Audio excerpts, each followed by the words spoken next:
They say the left hand, it drop mountains. They say the right hand, be slaying dragons. All right, so we're going to go ahead and continue the long-standing tradition of covering Japanese boxing here on True School Sports. True School Sports, the #1 source for Japanese boxing in all of America. Now, listen, man, really interesting stuff because it's been reported and it's been announced that, Kazuto Ioka has fully announced his intention for what his next move in his career is, and it's a very intriguing one. He will no longer be campaigning at all in the super flyweight division. In fact, he has announced that he will be moving up another weight class because for those of you who know, for those of you that don't know, Ioka was the first Japanese fighter, even before the Monster Inoue did it. He was the first Japanese fighter to become a 4-division world champion in the history of boxing. He is now, with him now going to Bantamweight, he is now going to attempt to become not only the first Japanese 5-division world champion in boxing history, but I believe, if my memory serves me correct, he's going to be trying to become the 7th or 8th 5-division champion in the history of boxing, period, because you have what? You have Sugar Ray Leonard, you have Roberto Duran, Tommy Hearns, Oscar De La Hoya, Floyd Mayweather, Manny Pacquiao, and Terrence Crawford. So those are your 7 5-division world champions in boxing history. If Kazuto Ioka were to become a title holder and win a belt in the bantamweight division before he retires, he'll become boxing's 8th 5-division champion in the history of the sport, which I think really and truthfully would spark up some really fun conversations about if Kazuto Ioka should be in the Hall of Fame, because when you think about it, on paper, a 5-division champion should get you into the Hall of Fame, but Kazuto Ioka, unlike the Monster Inoue, he hasn't really had American TV exposure.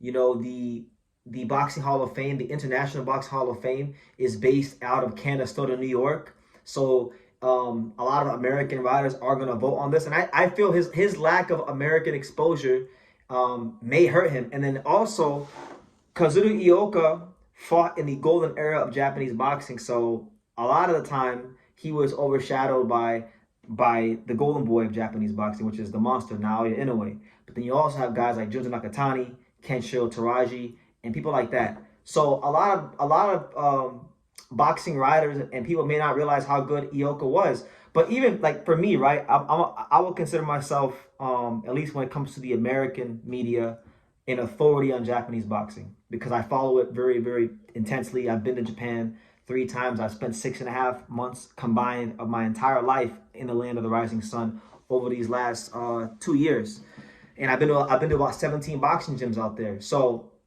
I feel like I have a good grasp on Japanese boxing, right? And it's a subsection of boxing I've always been interested in. So I know how good Ioka was. Now, in my opinion, I've always felt like Ioka was more so in the Hall of Very Good. But if you become a 5-division champion, that's not Hall of Very Good. That's Hall of Fame stuff because the other 7 guys that have accomplished this in boxing history are in the Hall of Fame. All them guys I named, that's the who's who of boxing. So when you look at Ioka's career, you got to really ask yourself, what was the pinnacle of his career? What's his best win? Because when a lot of people who aren't as familiar with Japanese boxing or the lighter weight categories, when they go look at his career, they may not know a lot of these names. And for me, what I can say about Ioka, his best win to me by far came on New Year's Eve of 2020 when he fought Kosai Tanaka, who now, a lot of people will know Kosai Tanaka as the guy that lost to Kafu, who we know Jesse Ben Rodriguez fought. A lot of people may know Kosai Tanaka as the guy who also got knocked out by Ioka. Tanaka was a guy that at that point in time, and 5 years ago in 2020, Tanaka, if he would have beat Ioka at that time, he would have been the fastest 4-division world champion in the history of Japan, and he still would have been undefeated. He would have been, if he would have won that fight against Ioka, he would have started, some really interesting conversations would have been had about, is he up there with the monster? Because he was already a 3-division champion in like 15 fights. he would have been a 4-division champion in 16 fights if he would have beat Kazuto Ioka. Now, Ioka didn't allow that to happen, and not only did Ioka beat the shit out of Kosei Tanaka, he knocked him all over the ring. He made him do cartwheels, and to me, that was the pinnacle of his career. Since that fight, he hasn't really been able to recapture that form, and he's had some good wins. I think about his wins against guys like Juan Carlos Reveco. That was a great win back in the day. He beat Felix Alvarado when he was undefeated. Like, he's got some really good wins, but he doesn't have that one signature fight that transcended the Japanese market, and I think that may hurt him. So getting to now, he is ranked number 11 in the IBF, right? And we look at who's the champion in the IBF. There's no champion right now. It's vacant. Jose Salas Reyes is supposed to fight this guy from South Africa named Landy. I can't even pronounce his last name, but the South African fighter who's ranked number 4. That's going to be an upcoming fight for the title.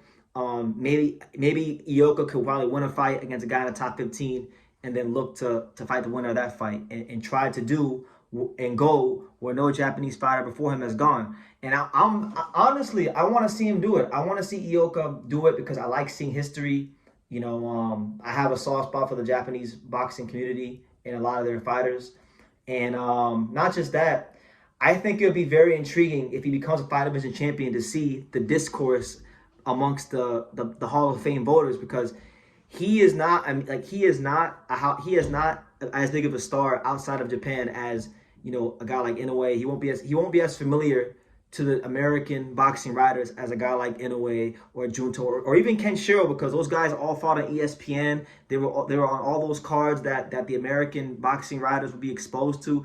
In order to really have seen the greatness of a guy like Kazuto Ioka, you would have had to really bit up on your Japanese boxing, and I don't think that's the case for most people. So if he's a 5-division champion, we could have a scenario where you might have your first 5-division champion in box history who doesn't get into the Hall of Fame, and that would be quite astounding. But I wanted to throw that out there, guys. Ioka has announced his move to the bantamweight division. He will attempt to become Japan's fifth, Japan's first, I should say, 5-division champion, and only the 8th 5-division champion in the history of boxing. So really, really important stuff, and I wanted to get out in front of that and tell you guys that little storyline going on in our sport. But leave your comments down below. Make sure you guys take the time to subscribe. And like I say in every single one of these videos, you can love me or you can hate me, but I'm just a kid from Daniel. So until next time, take care, guys. Thank you for watching True School Sports. Thank you for watching another video on the untouchable True School Sports empire, the home of boxing. We're on the road to 100,000 subscribers, guys. So help us keep being great. Help us keep pushing out that real boxing content for the fine folks all around the world. And make sure you jab, you hook, you Mike Tyson, you Mayweather that subscribe button. Pops, show them how do they gotta hit the subscribe button. Pop, pop, pop.